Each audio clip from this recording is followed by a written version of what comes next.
The stories I've heard about my parents leaving Vietnam was amazing. You'll take in consideration a lot of things that you face the day one that you leave your country. People think, hey, cool, you're going to the US, that is so great. But then once we got here, it's not as easy as people think. They had a little boat, and all of us had to get in there fast. I didn't know what's going on.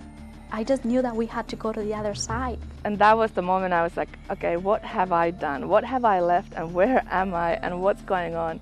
If I was there, probably I should have had the same fate as my father had. Coming to a new country, not speaking any English, and not knowing what to expect. We knew that we were not supposed to be here, but we're looking for a future.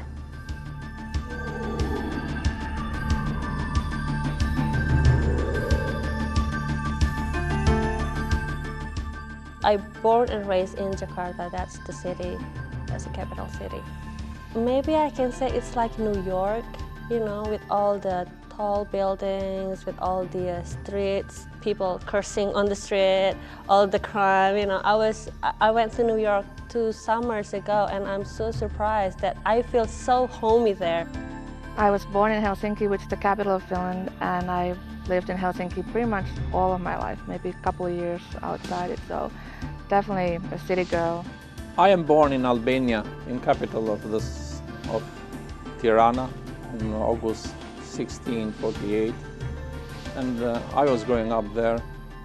I was born in Durango, Mexico. It was a very special place to me because people were very friendly. I mean, probably because of the fact that it was a small town, everybody knew me, my mom, and my siblings. So they would always be kind of concerned that we would be okay. The stories I've heard about my parents leaving Vietnam was amazing. The day before Saigon, April 30th, I think 1975, was the fall of Saigon. So the night they left the night before. They just wanted to get out. I think because if you would have stayed in, you would live under communism, and everything you do is for them. If you look at my parents, you can tell that how they are so different from each other. Well, they have like 11 years of age of difference. And my mom come from this tribe from West Java. That's one of the island. People know that they are a delicate person. They speak softly. They have a white skin. They look beautiful, and they're just polite. And my dad, he comes from this island which makes its living from fishing. It's like a fisherman village. So he's used to have like a tough life. But then my dad wants to have a better life, so he get in a boat and went to Jakarta. Well, they lived a simple life. I think we were big in the shrimping industries, and growing up living as they were known for more of working on down by the coast of the ocean, knowing that the only business they can do was the shrimping industry and the fishing industry, and knowing that it's not a year-round deal. My mom she was not a single mom. At that time, my dad was over here in the United States. So mostly she had to take care of myself, and she had to take care of other 2 siblings that I have. And so she had to be really concerned about the fact that she had food on the table so we could eat, and that we would be good taken care of. And so I kind of remember that sometimes I would see my mom struggled. My family's background is from the countryside, like is pretty much everybody else's in Finland. So my grandparents and their sisters, and so some of my cousins still live on farms and have all of that. So I did, go visit, and all the summers I spent at my grandma's house, and that's in the country. Actually, it's on an island. My grandfather was a fisherman, so spent a lot of time there, learned to fish, that sort of stuff. I came here because of my husband. Well, at that time, he was still my boyfriend. When he decided to come to the U.S., it was a big surprise for me because we were in the middle of planning our wedding. This whole thing that him going to the U.S., it's like out of context at all. At that time, his sister is already here in the U.S. His mom told him, hey, I want to go to the US and visit your sister. And he was like, yeah, okay, can I come too? But then like few weeks before they really left, he was like, you know what, I think I'm going to go to school there. So I was like, no, you can't. We're planning a wedding. You cannot go. What are you going to do? How long are you going to be? And I was like, no, I really want to go. Besides, and I eventually have to let him go because I understand him. He is a very idealistic person. And at that time, the political condition is so horrible in Indonesia. So he came here, and then I was left behind there, not knowing when am I gonna get married. Well, I don't know what to tell my dad because he already told my dad, hey, I like your daughter, I'm gonna marry her, but later, okay, I gotta go, stuff like that. So I don't know what to tell my family, and it's really hard. I kind of decided to leave maybe because a little bit, first of all, I was sort of independent. I moved out of home already right after high school. Kind of wanted to try my own wings and be out of the nest, so to say. I was going to school, to university in Finland, my first year.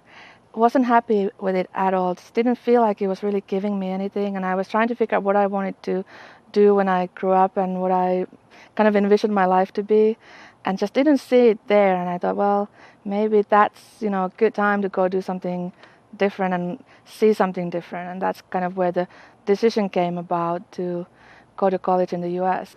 The political reasons mostly were my concern. I didn't agree with a lot of things that my government did over there, and I was a target of the government. I lost my job. I was fired on May 92. So from May 92 till September, I decided it was very nightmares every night for me.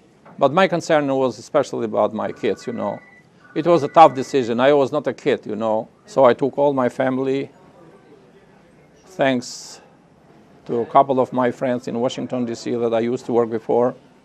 They provided all the facilities for me to get the visas in American Embassy in Athens. So we came here on September 25th. I do remember when one day it was a surprise, and I saw my brother, my oldest brother, like for the first time. He came over and visit. I believe his visit changed it all. After his visit, it didn't take much for my mom to tell us, we're moving. We're not gonna be living here in Durango anymore. And I was a little girl, so I was like, no, I don't want to leave. My friends are here. This is my home. I'm so used to it. But my mom talked to me. She's like, no, well, we're doing it for your future, so you can have a better life. So you can be with your father, so you can be with your siblings. I think personally that everybody who leaves its own country, leaves its own parents, leaves its own kids, leaves its own loved ones, leave the streets, the neighborhood, and decide to come in this country, it's a brave guy. Unfortunately, a lot of the experience or the preconceptions you have are based on the movies and the TV series you see. And those really do not, of course, show anything about real life in America. People think, hey, cool, you're going to the US, that is so great. You're gonna have all this opportunity. You're gonna meet all these people, because a lot of people dreaming to come here. But then once we got here, it's not as easy as people think. It's a survival. My parents were on a boat, which there was like 50 people on the boat, and they just sailed out in the sea. And my mom told me before she didn't think she was going to have me, because she thought she was going to have a miscarriage because she wasn't eating anything. She was getting seasick. And what was amazing to me was that they just sailed on the boat for 2-3 weeks. All of a sudden they saw land. And when they saw land, it was Thailand. And where they were in Thailand, and when they got to Thailand, they thought they were, okay, we can get off the land and all this, and thought they're going to be free. All of a sudden, they're like, oh, you don't have no paperwork. You can't be on land. So he had to live on a boat for 3 weeks, 3 more weeks. So they were in the boat for a total of 6 weeks, and they were just bringing food on the boat from the land. At least they were giving good food, better nutritions. But they were on there for 3 more weeks until the American finally got the connection and finally got into America. We came in this country, it's not any secret, we had to borrow $1,500 to pay for the ticket. Thanks God that I had a couple of friends in Plano It was the choice that I made in '91 when I came for a friendly visit in this country, that they helped me to start with, because when you come, it's not easy. You should find someone who support you to be a sponsor to get even an apartment. So he was so generous, and he provided me an apartment. I took my family all there, and a couple of days after it, I started working together with my son here. Last Christmas, we have a friend who celebrated Christmas, so we kind of like, and he is away from his family, so I'm like, hey, just come over, we're gonna make you dinner, stuff like that. But before that, we all went to the park. We take like a family pictures, me, my husband, his sister, and his family and his friends. And that park is so beautiful, with all, and it was cold, so we have to put on a lot of jackets with cool boots, and all the tree doesn't have the leaves, so you really have a sense that it's a winter. And then I sent those pictures back home, and all my friends, my family, they emailed me, oh my God, you really are in America. I was like, yeah, where have you? What do you mean? I was like, no, look at those pictures. Look at you wearing your overcoat, your jacket, the wind in your face, the tree, in your background. I didn't really think about it that much until they were like, you are so far away from us. When it really hit me that I wasn't in safe old Finland anymore, and Finland is quite safe. In the countryside, people don't lock their doors. Everybody knows everybody. It was when I landed in San Diego, and I was supposed to be met by a university representative who was supposed to take me to sort of a temporary housing until I could move on campus. And there was no one there, and I thought, well, they might be late. I stuck around, was trying to listen if anybody was paging my name or something. Nobody showed up. Didn't know what to do. No one had told me, okay, what to do if you're not met. I just assumed that was going to happen. Didn't have a credit card, which I didn't realize when I came here, that it's a mandatory thing to have, that you cannot do anything in the US if you don't have a credit card. Had some cash. I figured, well, the only thing I can do at this time of the night is check into a hotel and try to figure out the next day. But I didn't know anything about San Diego. I didn't know where to go. So I just kind of saw that pretty close to the airport there were some motels. Well, let's go there. And just got to bed and was about to fall asleep and heard something that sounded like gunshots, and I was like, okay, what's that? 15 minutes later, there's police cars all over the place and lights, and I am freaking out. And that was the moment I was like, okay, what have I done? What have I left, and where am I, and what's going on? It was so close that I didn't leave and never come back, so it could have been a very different outcome. We were on one of the borders. I do not recall which one was it, but it was during the nighttime. At that time, my dad, my father, he was already with us. So it was my dad, it was my parents, and it was two other siblings, which the oldest one was like 11, the other one was like 9, and I was like 4 or 5. I do remember they had a little boat, like a canoe. And all of us had to get in there fast because we had to kill time. So when all of us got in there, including my parents, I do remember that I guess they didn't know, or something happened that created the little boat, the canoe, to have a hole. So I do recall that my dad, he grabbed me, he put me on his shoulders. My mom, she was holding my other sister, my other brother. But right in the middle of the river, the boat was like sinking. And it was during the time of the year when the river had a lot of water. And it was running fast, dirty water. But it was at night as well, so we were scared. I do remember that I started crying. And my dad, he started panicking because he saw that the water was coming in already. They were getting wet. They were getting wet because I was on my dad's shoulders. But it was hard because we didn't know if we were going to make it to the other end because we were like halfway. And so we didn't know. And I was crying because I was like, I didn't know what's going on. I just knew that we had to go to the other side. I didn't know how we were going to do it or I didn't know what was going to happen, but I knew that there was something wrong. And so somebody had to do something.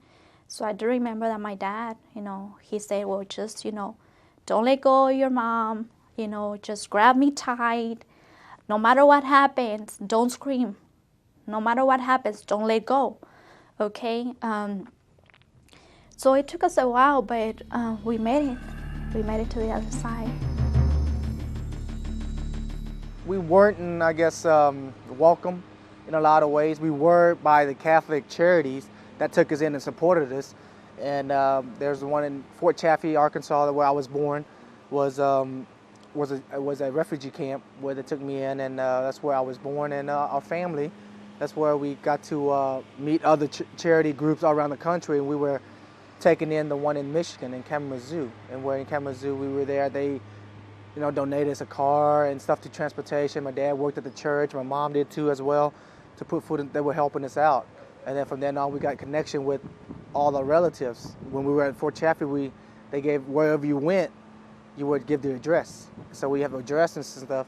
So they were down south in Biloxi. And when they were in Biloxi, that's where they did the shrimp industry, what you did in Vietnam. So they're like, oh, we know how to do this business. So from Kalamazoo, Michigan, we went down to Biloxi, and we lived there for about 3-4 years, and we finally settled in a small town called Rockport. When I came here, I had a friend. His name is Rudy, and he helped me at the very beginning. And I said to him, why? He said, when I have been for the first time in this country, somebody else helped me, and helped me in one condition, that what he did to me, I should have done to another one. So I am passing by what the other friend did it to me, he said to me, hoping that you'll do something else on the future to the peoples in need. And I kept the ball rolling. Coming from a Western country and being white, you really kind of assume that it wouldn't be hard at all to fit in. That you would assume that the outsider feeling is more geared for something more exotic, someone who has a completely different background. But for the first 2 years, it was definitely a feeling of, okay, I don't quite fit in, I don't quite understand these people, I don't quite see what this is about. Most people are very curious about Finland. Most people don't know where it is or anything about it. So then, of course, that's an easy topic to start talking about, but it's hard to get that, okay, where do you go from there? And once you've answered whether there are polar bears in Helsinki for 100 times, you're like, well, can we try to discuss something else? So, and no, there's no polar bears in Helsinki. Well, shortly after 9/11, all male from Muslim country, they have to report themselves to the INS. You have to have your pictures taken and your fingerprints. There are some rumors that if you go back home, then you cannot go back here because the embassy just won't let you. They won't issue your visa and stuff like that. So, and we cannot go, so we practically cannot go anywhere. We have to stay here. And it just scares us to travel, even though we're in the United States, because you will get troubles in the airport. When you're a Muslim, it's like, how should I say? It's like, the male is suggested to grow a beard, like the prophet. And after 9/11, I told my husband to just shave it off, and he just immediately shaved it off because he doesn't want people to think differently of him. People just sometimes they pick up pieces of what they know, their knowledge about Islam or about Muslim from TV or from newspaper or from wherever, and they just have this set of thought in their mind, which I would like to tell them, no, it's wrong. Islam is so much more than that. We don't kill people, Hopefully, when I graduate, I'll make a documentary. That's one of the things that I want to make. When I knew that I was coming to the United States, the only thought that crossed my mind was that I was going to see my dad and my other siblings. And I had a pretty picture. I had a picture that all of us as a family we're gonna get to go out. We're gonna get to spend, what we call now holidays, together and in a really happy environment. It changed totally when I got here. I mean, the happiness was there because I was reunited with my dad and my siblings. But everything became more shadowed. Everything became more difficult when I got here and I found out that there were certain laws that actually they didn't want us to be here. That thanks to certain issues that they were going on then and still now, that thanks to those issues, I was kept in a very shadowed place. I don't think we ever got comfortable. Even now, I don't think we're comfortable. I think, yes, people has adapt to us, but I think the beginning was hard. It was hard because, think about it, the shrimping industry. You go out there, you work, and you work hard to get, whatever you can to put food on the table. But you understand, people that were there before. There's like, man, hey, these people coming over, taking our space, taking our shrimp, taking all this business, and there was a lot of conflict. So there's a lot of stuff that went on during the 70s, late 70s and 80s, and you gotta understand, you would be too if you were here for so many years and somebody come and try to get your spot. And we accept that and we understand, but I think people are open more arms. The arms are more open to us as not just the Vietnamese community, but I think as a minority, as all the minorities come over and understand that that's why we live in this country. Nokia has brought over maybe about 200 people. There's probably about 200 families, Finnish families living in the area. Usually it's the husband who works at Nokia and the wife is home with children or without children. The wives, of course, are not allowed to work. So I think they have far more brought the Finnish culture and sort of Finnish society feeling here, because they sort of naturally tend to keep in touch and get together, and because what else do you do all day? They organize all sorts of things, starting from learning to line dance to just kind of excursions around and so on.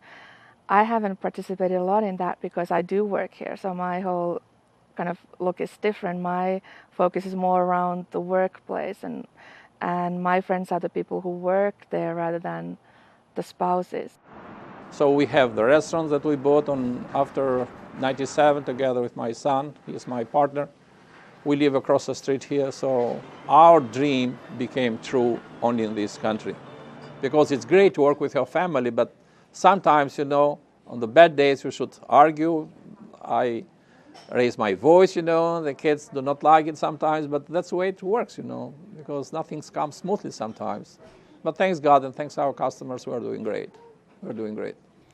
Going to school was exciting. Lots of Latinos in there too, but most of them, they were born here in the United States.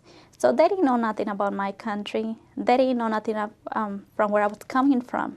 My first grade teacher, she is, hopefully, an African American, but she knew Spanish. So for me, I was so, wow, I have a teacher from another culture, another race, and she knows Spanish. She's not gonna understand me. I was excited because finally I had a chance of actually going to school. My daughter started in the 7th grade. She didn't know English, so after working all day long till 10 o'clock, 11 o'clock in the evening, I had to start the other job at home, teaching my daughter English, making her homework. It was tough. Certain time of the day, there was a Spanish radio station, and almost every day they would say, if you have children that you send to school, or you have children just outside, be careful, because INS, it's gonna go to these certain places, it's gonna drive by these certain areas, and they might pick them up. And so my mom was really scared. And I do recall that even though she would, send us to school, even though that she was risking her being here in the United States, I do recall that every morning she would walk us to school. She would grab our hands and say, no matter what happens, don't let go. She would say, if you go to school, behave. When you go to school, study hard. When you go to school, respect yourself, respect others so they can respect you. When you go to school, don't talk to strangers.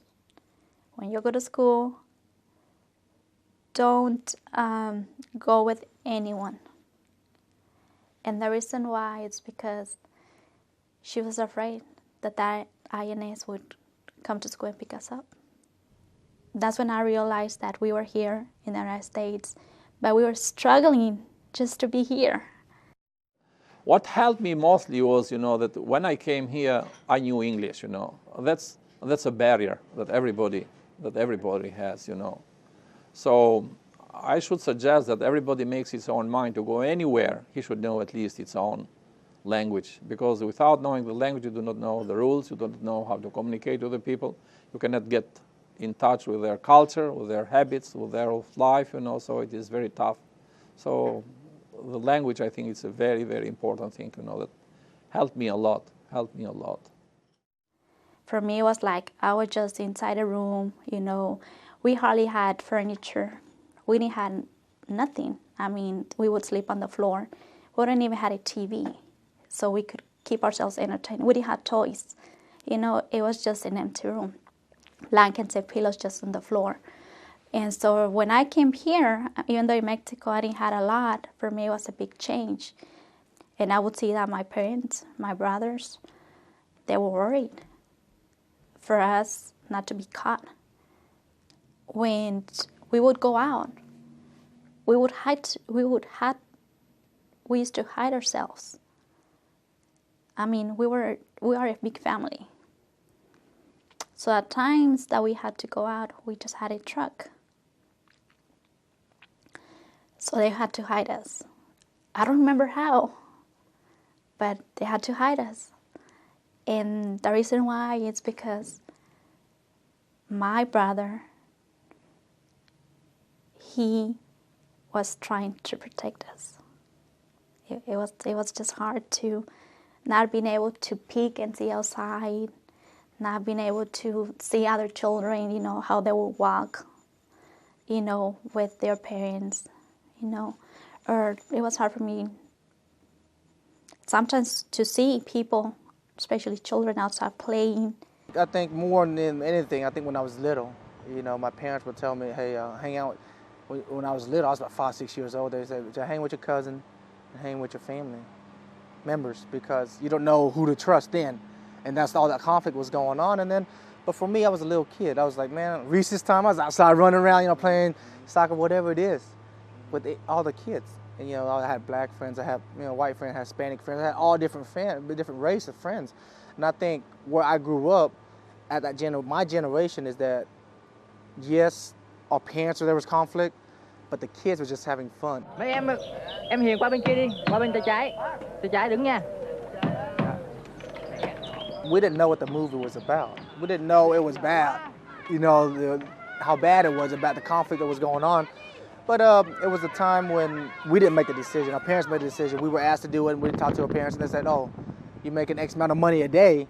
Of course, because they're working 2, 3 jobs. And you're like, man, they're paying you all this money to just go do a film. Of course we're going to do it, just because at that time, money was hard, just because our parents had to work so hard. And for us to even just to help a little bit was big.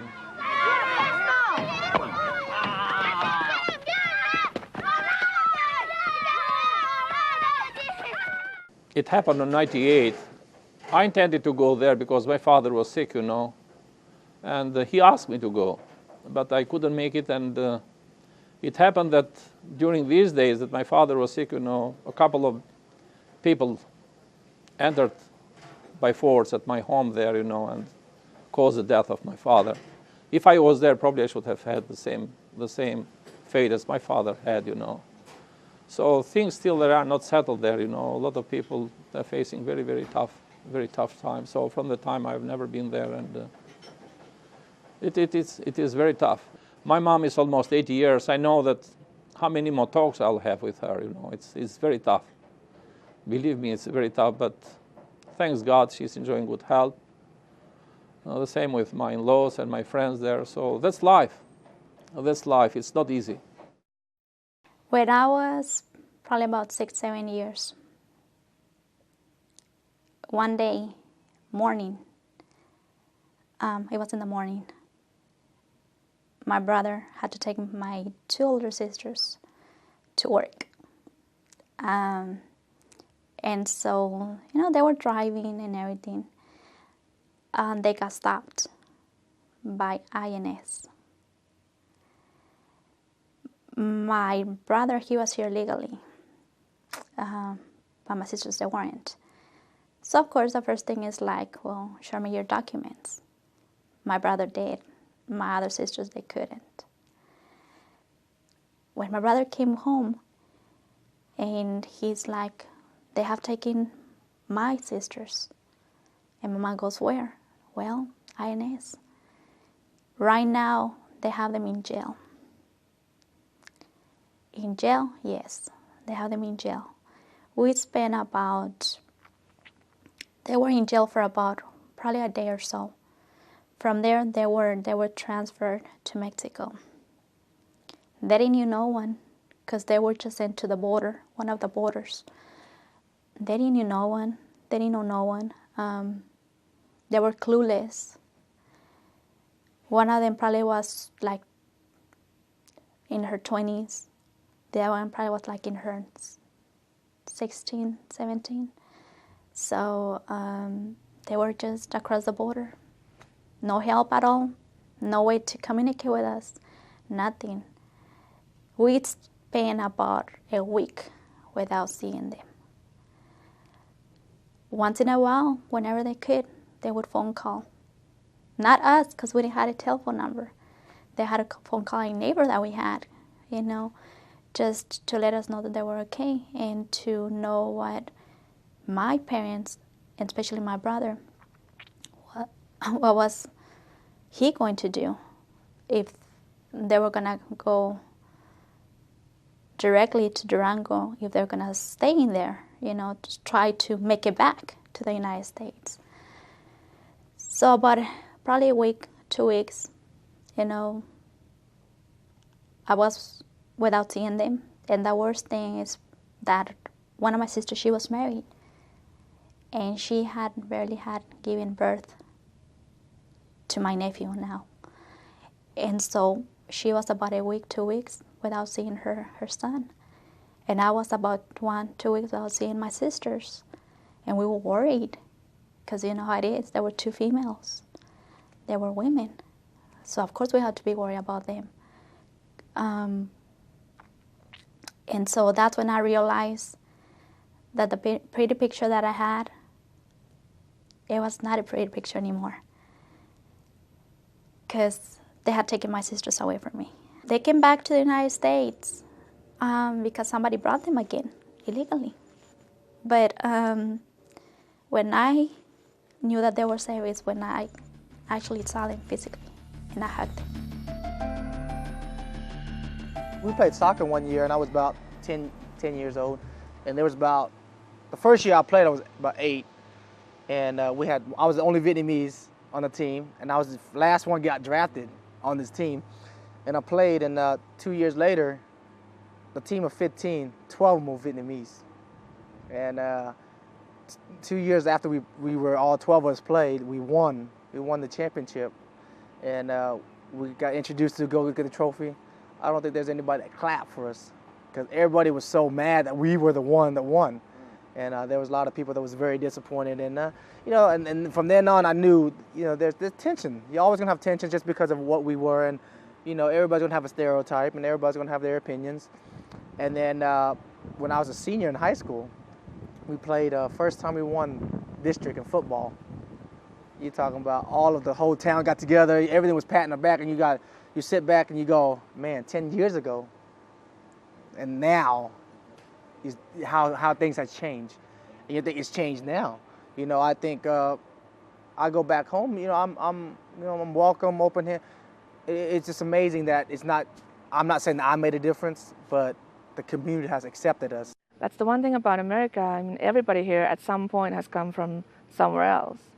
And I think coming to America is probably the easiest place to go to. There's a lot of other countries where I think you would feel even more on the outside, because at least here, I think there's the open-mindedness from people of, okay, well, yes, it's a land of opportunity. Anybody's welcome. You can kind of chart your own course, and you're not forced to do anything that you necessarily don't want to do. So I think that's part of the appeal to here to come, is that the opportunities here are unlike anywhere else. And that's basically what I'm here for, is the opportunities in Finland would be very different from here. I miss my country. I cannot be hypocrite, because no matter what, your country is your country and your friends are there. Despite that, I keep talking with them, and yeah, I was in Italy a couple of weeks ago. So when I saw my country from the other side of the sea, still I miss it, I have people here, when they see that the restaurant is not busy, their face get a little bit long.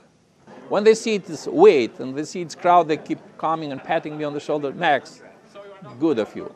You are great. You are doing great. We are proud of you. America needs hard-working people, not lazy bums. People come to the United States because they want to support their families. They want to work hard. Sometimes they don't care where they go to work at. They just want to work. They just want to provide. They just want to find a way so they can make money, so they can support their family. I do believe that if we had stayed in Mexico, my mom wouldn't be alive right now. I think that I would probably be, probably just married, probably with no future, no education, with a lot of struggles as well because of poverty. So I think that I would be missing out on being with my other siblings and my father and my sisters, because they're already here. Now that I have a comparison, me living here, I can tell that my life there is pretty much stable. It's routine. It's nothing. It's like, now I can say it's a little bit boring, because what I found here in America is so much more. Here I go back to schools. I met a lot of new friends. I'm kind of like having a new direction of my life. I'm doing film and video, so it's so much different. Yeah. Even when I came here, I never saw myself as staying here forever. I knew that I wanted to stay for quite a long time, and I might still be here for another 5 years. Come on, time to go home. But I know that at some point I'll kind of come to the conclusion that it's time to go back. It's a saying in Europe, go to the United States, make some money and go back to your home, But it's another saying, if you go to the United States and start drinking cold water with the ice, you'll stay there forever. And I think I'm going to stay here forever, together with my family. It has been tough, believe me. Thanks God now things are much better, We have our home here, we have the restaurant. So touch the wood, things will get much better. That's what we're looking for, and that's what we're praying for, and that's what we're hoping for. Your chance of success in this world, in this country really, is education. Knowing how important education is, and knowing that our parents knew if you want to do anything in life, you got to get your education and do good in school, because you don't want to carry on the tradition. They know how hard it is to go out there in a shrimp boat at 4 o'clock in the morning, and all you do basically is hit or miss. You're gonna find the shrimp here or you don't. And you're taking that risk, and that's how the business is. But when you get an education, you can go work in the land, and you work in corporate America, you do business for all different companies, but that's what they saw. They saw that if you're willing to put your time and effort into school, it will pay off, because that's a chance that you have, and everybody's leaning that way at that time. Most immigrants, they come to the United States not because they want to create problems to the United States, not because they want to take something away from the United States, but because we don't have a future. And I do understand that sometimes, They also have a lot of very bad people that immigrate to the United States, but I mean, we don't need to stereotype. Because even though we're from the same country, same culture, same race, that doesn't mean that just because you have one person that comes and does wrong, that doesn't mean that all of us are here to do wrong. I can say now that, immigrants are coming, or immigrants here and there, but I'm one of them too. So I just wanted, people to know my story. Just people to know that sometimes coming to the United States is not easy. And we have to encounter ourselves with a lot of different situations. And sometimes we have to let go of our loved ones. And sometimes we don't know if we're gonna see them again. It's sad, but we're looking for a future.